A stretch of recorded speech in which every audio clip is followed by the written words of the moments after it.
பிரியமான வேதாராய்ச்சியர்களே, கடந்த நிகழ்ச்சியின் இறுதியிலே நாம் லூக்கா 16 அதிகாரத்தின் இறுதி பகுதியை சிந்தித்துக் கொண்டிருந்தோம். லூக்கா 16:24 அப்பொழுது அவன் தகப்பனாகிய ஆபிரகாமே, நீர் எனக்கு இறங்கி லாசரு தன் விரலின் நுனியை தண்ணீரில் துவைத்து என் நாவை குளிர பண்ணும்படி அவனை அனுப்ப வேண்டும், இந்த அக்கினி ஜுவாலையில் வேதனைப்படுகிறேனே என்று கூப்பிட்டான். இந்த ஐஸ்வர்யவான் இங்கே ஏழையாகிவிட்டான். ஏழையான லாசரு ஐஸ்வர்யவானாகிவிட்டான். 25-26 வசனங்களை பாருங்கள். அதற்கு ஆபிரகாம், மகனே, நீ பூமியிலே உயிரோடு இருக்கும் காலத்தில் உன் நன்மைகளை அனுபவித்தாய், லாசருவும் அப்படியே தீமைகளை அனுபவித்தான். அதை நினைத்துக்கொள். இப்பொழுது அவன் தேற்றப்படுகிறான், நீயோ வேதனைப்படுகிறாய். அதுவும் அல்லாமல் இவ்விடத்திலிருந்து உங்களிடத்திற்கு கடந்து போகவும் அவ்விடத்திலிருந்து எங்களிடத்திற்கு கடந்து வரவும் மனதுள்ளவர்களுக்கும் கூடாதபடிக்கு எங்களுக்கும் உங்களுக்கும் நடுவே பெரும் பிளப்பு உண்டாக்கப்பட்டிருக்கிறது என்றான். இயேசு கிறிஸ்து உயிர்த்தெழுந்ததிலிருந்து விசுவாசிகள் மரிக்கும் பொழுது அவருடைய உடல் கல்லறைக்குள்ளே வைக்கப்படும். பின்னர் அது மண்ணோடு மண்ணாக மாறும். ஆனால் அவருடைய ஆவி கிறிஸ்துவுடனே கூட இருக்கும்படி போய்விடும். லூக்கா 16:27 பாருங்கள். அப்பொழுது அவன், அப்படியானால் தகப்பனே, எனக்கு 5 பேர் சகோதரர் உண்டு, அவர்களும் வேதனையுள்ள இந்த இடத்திற்கு வராதபடி அவன் போய் அவர்களுக்கு சாட்சியாக அறிவிக்கும் பொருட்டு. உயிரோடு இருக்கும் தன்னுடைய சகோதரர்களை குறித்து அவனுடைய கரிசனையை பார்த்தீர்களா? அந்த சகோதரர்கள் மனம் திரும்ப வேண்டுமாம். அவர்கள் தங்களுடைய சிந்தையை மாற்றிக்கொள்ள வேண்டுமாம். தாமதமாகி தன்னை போல இந்த நிலைக்கு வந்துவிடக்கூடாது என்பதிலே அவன் கவனமாக இருக்கிறான். அருமையானவர்களே, இது பிந்தி வந்த ஆத்தும பாரம். இவ்வாறு பாதாளம் சென்றவர்கள் திரும்பி வர முடியுமானால் அவர்கள் நமக்கு சுவிசேஷத்தை மிக கவனமாக அறிவிப்பார்கள் என்பதிலே சந்தேகமில்லை. நிகழ்ச்சியை கேட்டுக்கொண்டிருக்கிற அருமையான சகோதரனே, சகோதரியே, இப்பொழுது நீங்கள் ஜீவிக்கிற இந்த காலத்திலேயே சுவிசேஷத்தை அறிவிப்பதிலே நீங்கள் பங்கு கொள்ளவில்லை என்றால் மற்றொரு காலத்திலே உங்களுக்கு ஆத்தும பாரம் வர முடியாது. 28 முதல் 31 வசனங்கள் வரை பார்க்கும் பொழுது அவன் தன் தகப்பன் வீட்டுக்கு லாசர்வை அனுப்பும்படியாக சொல்கிறான். ஏனென்றால் அவர்கள் மனம் திரும்ப வேண்டுமாம்.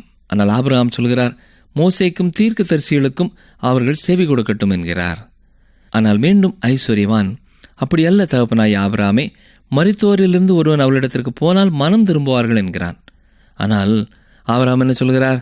அவர்கள் மோசேக்கும் தீர்க்கதரிசிகளுக்கும் செவிவிடாமல் போனால் மரித்தோரிலிருந்து ஒருவன் எழுந்து போனாலும் நம்ப மாட்டார்கள் என்கிறார். இந்த அநேகர் இவ்வாறு தான் நினைத்துக் கொண்டிருக்கிறார்கள். மரித்தோரிடத்திலிருந்து ஒருவன் வந்து பாதாளத்தின் நிலைமையை குறித்து விளக்குவான் என்றால் அநேகர் மனம் திரும்புவார்கள் என்று நினைக்கிறார்கள். நல்லது, ஒருவர் மரித்தோரிலிருந்து உயிரோடு எழுந்து திரும்ப வந்திருக்கிறார். அவருடைய நாமம் இயேசு கிறிஸ்து. ஆனால் அவரை திரள் கூட்டமான மக்கள் விசுவாசிக்கவில்லையே. அருமையானவர்களே, நீங்கள் எந்த கூட்டத்திலே இருக்கிறீர்கள்? நீங்கள் முடிவெடுப்பதிலே தாமதம் செய்யாதிருங்கள். மரித்த பின்பு நாம் எங்கே செல்வது என்பதை குறித்து மரித்த பின்னர் முடிவு செய்ய முடியாது. இப்பொழுதே இந்த உலகத்திலே நாம் வாழும் காலத்திலேயே அதை குறித்து முடிவெடுக்க வேண்டும். இயேசுவுக்காக வாழ நம்மை அர்ப்பணிப்போமா? அவரை நம்முடைய சொந்த இரட்சகராக ஏற்றுக்கொள்வோமா? அப்படி செய்தால் இம்மையிலும் மகிழ்ச்சியான வாழ்வு, மறுமையிலேயும் நித்தியமான பரலோக வாழ்க்கையை அவர் தர ஆயத்தமுள்ளவராயிருக்கிறார். இப்பொழுது நாம் லூக்கா எழுதின சுவிசேஷம் 17ஆம் அதிகாரத்திற்குள்ளே கடந்து செல்கிறோம். முதல் 2 வசனங்களை வாசிக்கிறேன். பின்பு அவர் தம்முடைய சீஷர்களை நோக்கி, இடறல்கள் வராமல் போவது கூடாத காரியம், ஆகிலும் அவைகள் எவனால் வருகிறதோ அவனுக்கு ஐயோ. அவன் இந்த சிறுவரில் ஒருவனுக்கு இடறல் உண்டாக்குகிறதை பார்க்கிலும் அவனுடைய கழுத்தில் ஏந்திரக்கல் கட்டப்பட்டு அவன் சமுத்திரத்தில் தள்ளுண்டு போவது அவனுக்கு நலமாயிருக்கும். கடுமையான வார்த்தைகளினாலே இங்கே இயேசு கூறுகிறார். இன்றைக்கு அநேக இளைஞர்களுக்கு போதை மருந்துகளை கொடுக்கிறவர்கள், இளைஞர்களை பாவ வழிகளுக்குள்ளே தள்ளுகிறவர்கள் இப்படிப்பட்ட தண்டனைகளுக்கு பாத்திரமாயிருக்கிறார்கள். மற்ற தவறு செய்கிறவர்களுக்கு கொடுக்கப்படும் தண்டனையை விட இளைஞர்களை பாவத்திற்குள்ளே வழிநடத்துகிற, சிறு பிள்ளைகளை பாவத்துக்குள்ளே வழிநடத்துகிறவர்களுக்கு அதிகமான தண்டனை கொடுக்கப்பட வேண்டும். நரகத்திற்கு செல்வது என்பது கேடானதே. அது மட்டுமல்ல, அங்கே செல்லும் பொழுது, அப்பா உங்களை பின்பற்றி வந்ததினாலேயே நான் இங்கே இருக்கிறேன் என்று ஒருவன் சொல்வான் என்றால் ஒரு மனிதனுக்கு நடக்கக்கூடிய மிக கேடான காரியம் வேறு எதுவும் இல்லை. வசனங்கள் 3 முதல் 6 வரை பாருங்கள். உங்களை குறித்து எச்சரிக்கையாயிருங்கள். உன் சகோதரன் உனக்கு விரோதமாய் குற்றம் செய்தால் அவனை கடிந்து கொள். அவன் மனஸ்தாபப்பட்டால் அவனுக்கு மன்னிப்பாயாக. அவன் ஒரு நாளில் 7 தரம் உனக்கு விரோதமாய் குற்றம் செய்து 7 தரமும் உன்னிடத்தில் வந்து நான் மனஸ்தாபப்படுகிறேன் என்று சொன்னால் அவனுக்கு மன்னிப்பாயாக என்றார். அப்பொழுது அப்போஸ்தலர் கர்த்தரை நோக்கி, எங்கள் விசுவாசத்தை வர்த்திக்க பண்ண வேண்டும் என்றார்கள். அதற்கு கர்த்தர், கடுகு விதையளவு விசுவாசம் உங்களுக்கு உண்டாயிருந்தால் நீங்கள் இந்த காட்டத்தி மரத்தை நோக்கி, நீ வேரோடே பிடுங்குண்டு கடலிலே நடப்படுவாயாக என்று சொல்ல அது உங்களுக்கு கீழ்ப்படியும். வேறு வார்த்தைகளிலே சொல்ல வேண்டுமென்றால், இயேசு கிறிஸ்துவினுடைய சீடர்கள் எப்பொழுதும் மன்னிப்பதற்கு ஆயத்தமாயிருக்க வேண்டும். தவறு செய்தவன் கண்டிக்கப்படக்கூடாது என்று அவர் சொல்லவில்லை. அவனுடைய தவறை உணர்ந்து கொள்ள செய்ய வேண்டும். ஆனால் உண்மையாக அவன் மனம் திரும்பும் பொழுது அவன் மன்னிக்கப்பட வேண்டும். ஒருவேளை அந்த தவறை திரும்ப திரும்ப செய்தாலும் அவனை நாம் மன்னிக்க வேண்டும். தொடர்ந்து உண்மை உள்ள ஊழியத்தை குறித்து சீஷர்களுக்கு இயேசு சொல்கிறார். இங்கேயும் அவர் கடுமையான வார்த்தைகளை பயன்படுத்துகிறார். இயேசு கிறிஸ்து மென்மையானவர் என்று பேசுகிறவர்கள் உண்டு. ஆனால் இந்த சில வேத பகுதிகளை நீங்கள் வாசித்து பார்ப்பீர்கள் என்றால் அவர் எப்பொழுதும் மென்மையானவர் அல்ல என்பதை கண்டுகொள்ள முடியும். சிறுவர்களை குறித்து அவர் மென்மை உள்ளவராய் இருந்தார். ஆனால் அவர்களை இடர பண்ணுகிறவர்களை குறித்து அவர் மென்மையான வார்த்தைகளை சொல்லவில்லை. வசனங்கள் 7 முதல் 9 வரை பாருங்கள். உங்களில் ஒருவனுடைய ஊழியக்காரன் உழுது அல்லது மந்தை மேய்த்து வயலிலிருந்து வரும்போது எஜமான் அவனை நோக்கி, நீ முன்பு போய் சாப்பிட்டு வா என்று அவனுக்கு சொல்வானோ? நீ எனக்கு சாப்பாடு ஆயத்தம் பண்ணி அறை கட்டி கொண்டு நான் போஜன பானம் பண்ணும் அளவும் எனக்கு ஊழியம் செய், அதற்கு பின் நீ புசித்து குடிக்கலாம் என்று அவனுக்கு சொல்வான் அல்லவா? தான் கட்டளையிட்டவைகளை அந்த வேலைக்காரன் செய்ததற்காக அவனுக்கு உபசாரம் செய்வானோ? அப்படி செய்ய மாட்டானே. இன்று சிலர் மலை பிரசங்கத்தை வாழ்க்கையிலே கடைபிடித்து அண்டை அயலகத்தாரோடு அன்போடு இருந்தால் தேவன் ஒரு நாள் அவர்கள் முதுகிலை தட்டி கொடுத்து, நீ இவ்வளவு நல்ல ஒரு மனிதன், பரலோகத்திற்கு வர நீயே வழியை உண்டு பண்ணி விட்டாயே என்று சொல்வார் என்று நினைக்கிறார்கள். 10 கற்பனைகளையும் மலைப்பிரசங்கத்தையும் நீங்கள் கைக்கொள்வீர்கள் என்றால் அதை நீங்கள் கைக்கொள்ள முடியாது என்பதை அறிந்து கொள்வீர்கள். நீங்கள் எதை செய்ய எதிர்பார்க்கப்படுகிறீர்களோ அதைத்தான் செய்கிறீர்கள். இதற்காக நீங்கள் ரட்சிப்பை பெற்றுக்கொள்ள முடியும் என்று எண்ணக்கூடாது. தேவனுடைய சிருஷ்டியாக நீங்கள் அதைத்தான் செய்ய வேண்டும். ரட்சிப்பு என்பது ஒரு இலவசமான வெகுமதி. அதற்காக நீங்கள் செயல்பட முடியாது. தேவனுடைய கற்பனைகளை கைக்கொள்வது நம்மேலே விழுந்த கடமை. லூக்கா 17ஆம் அதிகாரம் 10ஆம் வசனம். அப்படியே நீங்களும் உங்களுக்கு கட்டளையிடப்பட்ட யாவற்றையும் செய்த பின்பு, நாங்கள் அப்பிரயோஜனமான ஊழியக்காரர், செய்ய வேண்டிய கடமையை மாத்திரம் செய்தோம் என்று சொல்லுங்கள் என்றார். 11ஆம் வசனத்திலே நாம் பார்ப்பது போல இயேசு எருசலேமை நோக்கி கலிலேயா வழியாக செல்கிறார். 12ஆம் வசனம் முதல் தொடர்ந்து நாம் பார்க்கிற பகுதியிலே அவர் ஒரு கிராமத்தில் பிரவேசித்த பொழுது குஷ்டரோகமுள்ள 10 பேர் அவருக்கு எதிராக வந்து தூரத்திலே நின்று, இயேசு ஐயரே, எங்களுக்கு இறங்கும் என்று சத்தமிட்டார்கள். இயேசு அவர்களை பார்த்து, நீங்கள் ஆசாரியர்களுக்கு உங்களை காண்பீங்கள் என்றார். அந்தபடி அவர்கள் செல்லும் பொழுது அவர்கள் சுத்தமானார்கள். ஆனால் அவர்களிலே ஆரோக்கியமடைந்தவன் ஒருவன் மட்டும் திரும்ப வந்து உரத்த சத்தத்தோடே தேவனை மகிமைப்படுத்தி அவருடைய பாதத்திலே முகங்குப்புற விழுந்து அவருக்கு ஸ்தோத்திரம் செலுத்தினான். அவன் சமாரியனாயிருந்தான் என்று வாசிக்கிறோம். 17 முதல் 19 வசனங்கள் வரை நாம் பார்க்கும் பொழுது இயேசு அந்த மனிதனை பார்த்து, சுத்தமானவர்கள் 10 பேர் அல்லவா, மற்ற 9 பேர் எங்கே என்று கேட்டார். தேவனை மகிமைப்படுத்துவதற்கு இந்த அந்நியனை ஒழிய மற்ற ஒருவனும் திரும்பி வரவில்லையே என்று சொல்லி அவனை நோக்கி, நீ எழுந்து போ, உன் விசுவாசம் உன்னை ரட்சித்தது என்று சொல்லி அனுப்பினார். அருமையானவர்களே, இயேசு கிறிஸ்து 10 குஷ்டரோகிகளை குணமாக்கினார். அவர்களிலே ஒருவன் சமாரியன். அவன் திரும்ப வந்து நன்றி செலுத்துகிறான். இயேசு கிறிஸ்து அவனுக்கு 2வது ஒரு காரியத்தையும் செய்தார். அவனுடைய பாவங்களை அவருக்கு மன்னித்தார். சுத்தமான மற்ற 9 பேர்கள் ரட்சிக்கப்படவில்லை. கிறிஸ்துவை அறிந்திருக்கிற ஒவ்வொரு சகோதரனுடைய சகோதரியுடைய வாழ்க்கையிலேயும் நன்றி உள்ளவர்களாய் வாழ வேண்டும். எதற்காக நீங்கள் ஓய்வு நாளிலே ஆலயத்திற்கு செல்கிறீர்கள்? உங்களுக்காக அவர் செய்த எல்லா காரியங்களுக்காகவும் அவருக்கு நன்றி செலுத்தும்படி, அவரை தொழுது கொள்ளும்படி செல்கிறீர்கள் இல்லையா? ஆம் பிரியமானவர்களே, தேவனை தொழுது கொள்வதிலே ஒரு பகுதி அவருக்கு நன்றி செலுத்துவது. அவர் நமக்கு செய்த எல்லா காரியங்களுக்காகவும் நாம் அவருக்கு செய்யக்கூடிய ஒரே ஒரு காரியம் அவருக்கு நன்றி செலுத்துவது. அவருக்கு நன்றி செலுத்துவது எத்தனை அருமையான ஒன்று இல்லையா? மட்டுமல்ல, நம்முடைய தேவைகளை குறித்து நாம் அவரிடத்திலே சொல்லும் பொழுதும் ஸ்தோத்திரத்தோடு நாம் சொல்ல வேண்டும் என்று வேதம் சொல்லுகிறது. எப்பொழுதுமே தேவனை குறித்த ஒரு நன்றி உணர்வுள்ளவர்களாய் நாம் வாழ வேண்டும். லூக்கா 17ஆம் அதிகாரம் 20-21 வசனங்கள். தேவனுடைய ராஜ்யம் எப்பொழுது வரும் என்று பரிசேயர் அவரிடத்தில் கேட்டபொழுது அவர்களுக்கு அவர் பிரதித்திரமாக, தேவனுடைய ராஜ்யம் பிரத்யட்சமாய் வராது, இதோ இங்கே என்றும் அதோ அங்கே என்றும் சொல்லப்படுவதற்கும் ஏதுவிராது. இதோ தேவனுடைய ராஜ்யம் உங்களுக்குள் இருக்கிறதே என்றார். யாரிடத்திலே அவர் பேசிக் கொண்டிருக்கிறார்? தன்னிடத்திலே கேள்வி கேட்ட, பரலோக ராஜ்யம் எப்பொழுது வரும் என்று கேட்ட பரிசேயரிடத்திலே பதில் சொல்லிக் கொண்டிருக்கிறார். தேவனற்ற எதிர்க்கும் மனப்பான்மை உள்ள பரிசேயர்களுடைய இருதயத்திலே தேவனுடைய ராஜ்யம் இருக்கிறது என்று அவர் சொல்லவில்லை. தேவனுடைய ராஜ்யம் அவர்கள் மத்தியிலே ராஜாவாய் இருக்கிறவரிடத்திலே இருக்கிறது. அவர்தான் இயேசு கிறிஸ்து. அவர்கள் மத்தியிலே அங்கே அவர் நின்று கொண்டிருக்கிறார். இயேசு கிறிஸ்து தாம் மீண்டுமாக வரப்போவதை குறித்து பேசுகிறார். இன்றைக்கு மனிதர் அறியாமல் பேசிக் கொண்டிருக்கிற ஒரு காரியம் என்னவென்றால், தங்களையும் உலகத்தையும் முன்னேற்றுவிக்கிறார்கள் என்று பேசுகிறார்கள். தேவன் இல்லாமல் தேவனுடைய ராஜ்யத்தை கட்டுவோம் என்கிறார்கள். கிறிஸ்துவே இல்லாமல் 1000 வருட அரசாட்சியை எதிர்பார்க்கிறார்கள். இங்கே இயேசு கிறிஸ்து எதிர்காலத்தை குறித்து சொல்லிக் கொண்டிருக்கிறார். வரப்போகிற மாற்றத்தை குறித்தும் அவருடைய வருகையை குறித்தும் பேசுகிறார். வேதத்தை பரிபூர்ணமாக விசுவாசியாத ஒரு வேத பண்டிதர் இயேசு கிறிஸ்து நற்போதனை செய்கிற ஒரு போதகர் என்று கூறி வந்தார். ஆனால் அவருடைய சொந்த வார்த்தைகளிலேயே சோர்வுற்ற அவர் வேத வசனங்களை படிக்க ஆரம்பித்தார். அப்பொழுதுதான் இயேசு கிறிஸ்து வரும் காலத்தை குறித்து, மீண்டுமாக அவர் பூமிக்கு வரப்போவதை குறித்து போதித்தார் என்பதை கண்டுகொண்டார். இயேசு கிறிஸ்துடைய வருகை 2 கட்டமாக நடைபெறப் போகிறது. முதலாவது, அவர் வரும்பொழுது 1 தெசலோனிக்கேயர் 4 அதிகாரம் 13 முதல் 18 வசனங்களிலே நாம் பார்க்கிறது போல திருச்சபையானது நடுவானிலே எடுத்துக் கொள்ளப்பட போகிறது. ஆனால் இந்த இடத்திலே இயேசு கிறிஸ்து சொல்லிக் கொண்டிருக்கும் காரியம், அவர் 2வது முறையாக வெளிப்படையாக பூமி வரை வரப்போகும் காரியத்தை கூறுகிறார். அப்பொழுது வந்து அவர் தன்னுடைய ராஜ்யத்தை ஸ்தாபிப்பார். இது இரகசிய வருகைக்கு பின்னர், மகா உபத்திரவத்திற்கும் பின்னர் நடைபெறும் ஒன்றாயிருக்கிறது.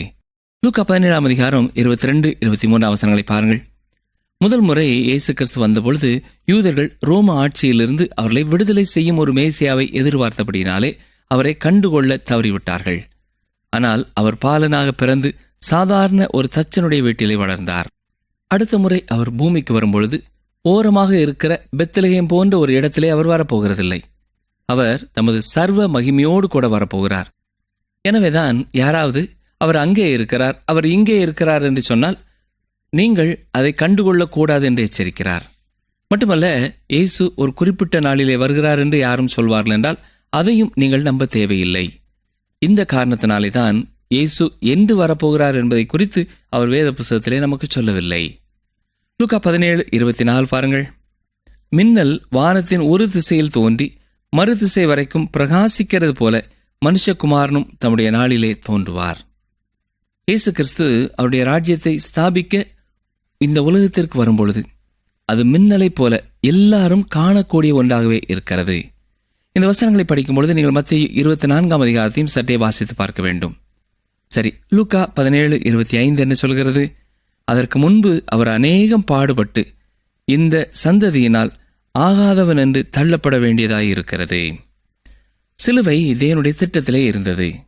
என்னையும் உங்களையும் ரட்சிப்பதற்காக சிலுவையின் பாதையிலே அவர் கடந்து சென்றார்.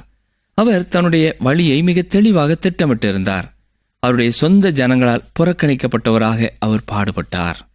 வசனம் 26, நோவாவின் நாட்களில் நடந்தது போல மனுஷகுமாரனுடைய நாட்களிலும் நடக்கும். நோவாவின் காலத்தில் என்ன நடந்தது? எதற்காக நோவாவின் காலத்தை சுட்டி காட்டுகிறார்? வசனம் 27 பாருங்கள். நோவா பேழைக்குள் பிரவேசித்த நாள் வரைக்கும் ஜனங்கள் புசித்து குடித்தார்கள், பெண் கொண்டு கொடுத்தார்கள், ஜலப்பிரளயம் வந்து எல்லாரையும் அழித்து போட்டது. சரி, இதுல என்ன தவறு இருக்கிறது? திருமணம் தவறான ஒன்றல்ல, அது சரியான காரியம்தான். நாம் உட்கொள்வதனாலோ தண்ணீர் குடிப்பதனாலோ என்ன தவறு இருக்கிறது? இந்த உலகத்திலே வாழ்வதற்காக நாம் அதை செய்ய வேண்டும். அப்படி என்றால் ஏன் இயேசு கிறிஸ்து இதை குறித்து சொல்கிறார்? அந்நாட்களிலே நியாய தீர்ப்பு தவிர்க்கப்பட முடியாத ஒன்றாய் அருகிலே இருந்தாலும் ஜனங்கள் தேவன் ஒருவர் இல்லை என்பது போல வாழ்ந்தார்கள். இன்றைக்கு ஜனங்கள் தேவன் ஒருவர் இல்லை என்பது போல வாழ்ந்து கொண்டிருக்கிறார்கள். எதிர்காலத்திலே தேவனிடத்திலிருந்து ஒரு நியாய தீர்ப்பு வருகிறது என்பதை உணராமல் இருக்கிறார்கள். அது எப்பொழுது இருக்கும் என்பது மட்டும் தெரியாது. ஆனால் தேவனுடைய நியாய தீர்ப்பு மனிதர்களுக்கு உண்டு என்பது மாற்றப்பட முடியாத ஒரு பிரமாணம். லூக்கா 17 அதிகாரம் 28-29 வசனங்களை வாசிக்கிறேன்.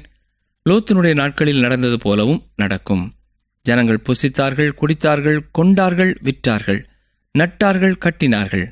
லோத்து சோதோமை விட்டு புறப்பட்ட நாளிலே வானத்திலிருந்து அக்கினியும் கந்தகமும் வருஷித்து எல்லாரையும் அழித்து போட்டது. இந்த இடத்திலே மிக முக்கியமான ஒரு காரியத்தை இயேசு சொல்கிறார். லோத்து நோவாவை விட மிக வித்தியாசமானவன் என்றாலும் அவர்களுக்குள்ளே ஒற்றுமை இருந்தது. சோதோம் பட்டணத்திற்கு அழிவு வருகிறதா இருந்தாலும் எவருமே நிலங்களையோ வீடுகளையோ விட்டுவிட்டு வேறு இடத்திற்கு ஓட விரும்பவில்லை. நியாய தீர்ப்பு வருகிறது என்பதை கேள்விப்பட்டாலும் அதை அவர்கள் விசுவாசிக்கவில்லை. லோத்து வெளியே கடந்து செல்லும் வரைக்கும் தேவன் அதை அழிக்காமல் இருந்தார். அதேபோல தனக்கு சொந்தமான விசுவாசிகளை அவர் உலகத்திலிருந்து எடுத்துக்கொள்ளும் வரை மகா உபத்திரவ காலத்தை அவர் அனுப்பப் போகிறதில்லை.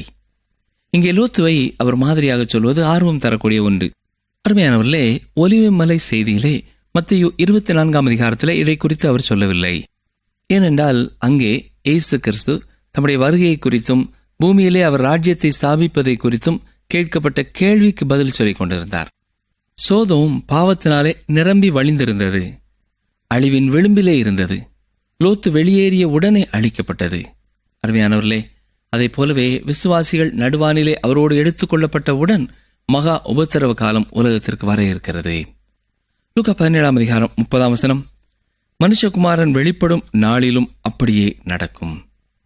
இன்றைக்கும் அநேக காரியங்களிலே லோத்துவை போல வாழ்கிற மக்கள் உலகத்திலே உண்டு. ஆண்டவராய் இயேசு கிறிஸ்துவை அவர்கள் விசுவாசிக்கிறவர்களாய் இருந்தாலும் அநேக உலக பிரகாரமான காரியங்களிலே உலகத்தோடு ஒத்து போகிறார்கள்.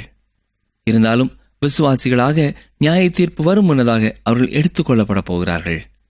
இன்றைக்கு உலகமானது திருச்சபை கூறுவதை கவனிக்கிறதில்லை. லோத்துவின் காலத்திலேயும் எப்படி மக்கள் அதை பெரிதாக எடுத்துக்கொள்ளவில்லையோ அப்படித்தான் இன்றைக்கும் எவ்வளவு சுவிசேஷம் அறிவிக்கப்பட்டாலும் விசுவாசிக்கிறவர்கள் மிக குறைவானவர்களாய் இருக்கிறார்கள். லூக்கா 17ஆம் அதிகாரம் 31ஆம் வசனம், அந்த நாளிலே வீட்டின் மேலிருப்பவன் வீட்டிலுள்ள தன் பண்டங்களை எடுத்துக்கொண்டு போக இறங்காமல் இருக்க கடவன். அப்படியே வயலில் இருக்கிறவன் பின்னிட்டு திரும்பாமலும் இருக்க கடவன். மத்தேயு எழுதின சுவிசேஷத்திலே நாம் பார்க்கிற ஒலிவமலை செய்தியிலே இந்த குறிப்பிட்ட காரியத்தை மகா உபத்திரவத்தின் காலம் என்று இயேசு சொல்கிறார். லூக்கா 17:32, லோத்துவின் மனைவியை நினைத்துக் கொள்ளுங்கள். லோத்துவின் மனைவி ஒரு உதாரணமாக, தேவனை விசுவாசியாதவர்களுக்கு உதாரணமாக சொல்லப்பட்டிருக்கிறது. சோதோம் பட்டணத்திலே அவளுக்கு குமாரத்திகள் இருந்தார்கள், சிநேகிதிகள் இருந்தார்கள். ஒருவேளை அவர்கள் மகளிர் கூடுகை அல்லது விருந்து எதையாவது அன்றைக்கு வைத்திருந்திருக்கலாம். திரும்ப செல்ல வேண்டும் என்பதுதான் அவளுடைய ஆசை. ஏன் அவள் திரும்பி பார்த்தாள்? அந்த பட்டணத்தை தேவன் அழிப்பார் என்பதை அவள் நம்பவில்லை. எனவேதான் லோத்துவின் மனைவியையும் நாம் நினைவிலே கொள்ள வேண்டும். தேவனை விசுவாசிப்பதே மிக முக்கியமான ஒரு காரியம். லூக்கா 17:33, தன் ஜீவனை இரட்சிக்க வகை தேடுகிறவன் அதை இழந்து போவான், இழந்து போகிறவன் அதை உயிர்ப்பித்துக் கொள்வான். இந்த வசனம் ஒரு அருமையான வசனம். அந்நாட்களிலே மக்கள் தங்களை ரட்சித்துக் கொள்ள விரும்புவார்கள். ஆனால் அது மிக பிந்தி போன ஒரு காலமாய் இருக்கும். தங்களுடைய ஜீவனையும் இழந்து போக ஆயத்தமானவர்களாக இயேசு கிறிஸ்துவுக்கு தங்களுடைய வாழ்க்கையை அவர்கள் அர்ப்பணிக்க வேண்டும். அந்த நாட்களிலே ஜீவனை காக்க விரும்புகிறவர்கள் அதை இழந்து போவார்கள். லூக்கா 17ஆம் அதிகாரம் 34 முதல் 36ஆம் வசனம் வரை பாருங்கள்.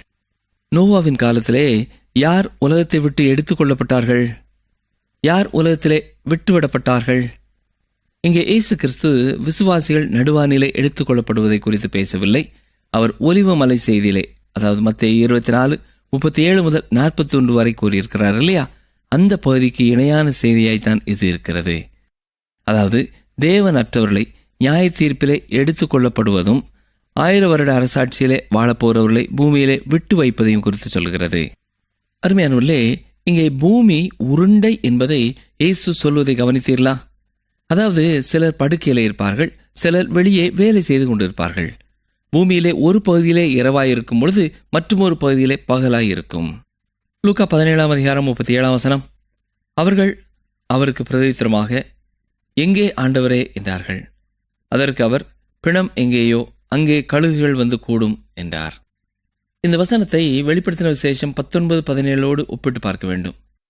இதுதான் அர்மகதான் யுத்தமாகும். இயேசு கிறிஸ்து பூமியின் மேலே தனது ராஜ்யத்தை ஸ்தாபிக்க வரும்பொழுது அது முடிவடையும். சரி பிரியமானவர்களே, இப்பொழுது நாம் லூக்கா 18ஆம் அதிகாரத்தையும் சற்றே பார்ப்போம். அடுத்த நிகழ்ச்சியிலே இதை விவரமாய் கற்றுக்கொள்வோம். மாம்சத்திலே வெளிப்பட்ட கிறிஸ்து அவ்வாறு மனு உரு எடுத்ததினாலே தேவனை விட எந்த விதத்திலேயும் அவர் குறைந்தவர் அல்ல. அவர் தேவாதி தேவனாயிருப்பதனாலே இனி அவர் மனிதன் அல்ல. அவர் மனிதனாய் இருந்த நாட்களிலே பூரண மனிதராய் இருந்தார். அந்நாட்களிலே நாம் அவரோடு அவருடைய காலத்திலே வாழ வாய்ப்பு கிடைத்திருக்கும் என்றால் நிச்சயமாக நாம் அவரோடு வாழ்வதை குறித்து மகிழ்ச்சி அடைந்திருப்போம். அவர் பேசுவதையும் சிரிப்பதையும் கேட்க வாய்ப்பு கிடைத்தவர்கள் உண்மையாகவே நற்பேறு பெற்றவர்கள். இன்றைக்கு இயேசு கிறிஸ்துவை போல படம் வரைந்து வைத்திருக்கிற அநேக படங்களை பார்க்கிறோம். அவற்றிலே அதிகமானவை அவர் மிக கோபத்தோடோ துக்கத்தோடோ இருப்பது போலதான் தீட்டப்பட்டிருக்கிறதை ஒழிய அவர் சிரிப்பதாக வரையப்படவில்லை. பிரியமானவர்களே, ஒரே ஒரு முறைதான் அவர் சிரிப்பதான படத்தை நான் பார்த்திருக்கிறேன். ஆனால் நிச்சயமாக அவர் பல முறை சிரித்திருப்பார். இயேசு கிறிஸ்து முழுமையாக மனிதனாகவும் வாழ்ந்தார். அவரோடு கூட வாழ்வது என்பது சிறந்த ஒரு அனுபவமாகும். ஒருவருக்கொருவர் கொடுக்கிற ஆலோசனைகள், வேடிக்கையான சம்பவங்கள் நம்மை மகிழ்ச்சி அடைய செய்யும். இயேசு கிறிஸ்துவும் அப்படிப்பட்ட அநேக காரியங்களை கூறியிருப்பார். தொடர்ந்து நாம் 18ஆம் அதிகாரத்தை படிக்கப் போகிறோம். அதற்காக சில காரியங்களை நாம் சிந்திப்போம். 17ஆம் அதிகாரத்தின் இறுதியிலே தம்முடைய 2வது வருகையை குறித்து பேசினார். பின்னர் அந்த நாட்களை நோவாவின் காலத்தோடு ஒப்பிட்டார். தொடர்ந்து கடினமான நாட்களை குறித்து அவர் சொன்னார். விசுவாசமற்ற ஒரு சூழ்நிலையிலே இப்பொழுது விசுவாசத்தை குறித்து பேசுகிறார். எனவேதான் இந்த சம்பவம் இந்த இடத்திலே மிக பொருத்தமானதாக இருக்கிறது. இன்று மனிதனுடைய இருதயம் பயத்தினாலே நிறைந்து சோர்ந்திருக்கிறது. முதலாவதாக ஜெபத்தை குறித்து அவர் பேசுகிறார். இந்த காரணத்திற்காகவே மனிதன் ஜெபிக்க வேண்டும், சோர்ந்து போய்விடக்கூடாது என்று அவர் கூறுகிறார். கடினமான காலங்களிலே வாழுகிற எந்த மனிதனும் செல்லக்கூடிய 2 பாதைகளை அவர் காட்டுகிறார். இந்த 2 காரியங்களிலே ஒன்றைத்தான் நாம் செய்ய வேண்டும். நம்முடைய மனதிலே ஒரு தெளிவான தீர்மானத்திற்குள்ளே வர வேண்டும். கடினமான காலங்கள் வரும்பொழுது ஒன்று மக்கள் சோர்ந்து போய்விடுவார்கள், அல்லது அவர்கள் ஜெபிக்கிறவர்களாயிருப்பார்கள். ஒவ்வொருவருடைய வாழ்க்கையிலேயும் ஒன்று பயத்திலே வாழுகிற நாட்கள் இருக்கும், அல்லது விசுவாசத்திலே வாழும் நாட்கள் இருக்கும்.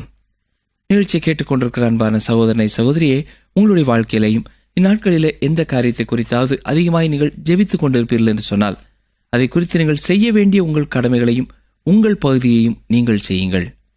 இயேசு கிறிஸ்து ஜெபிக்க வேண்டும் என்று கற்றுக் கொடுத்தவர். ஜெபத்திற்கு பதில் கொடுக்கிறவராயிருக்கிறார்.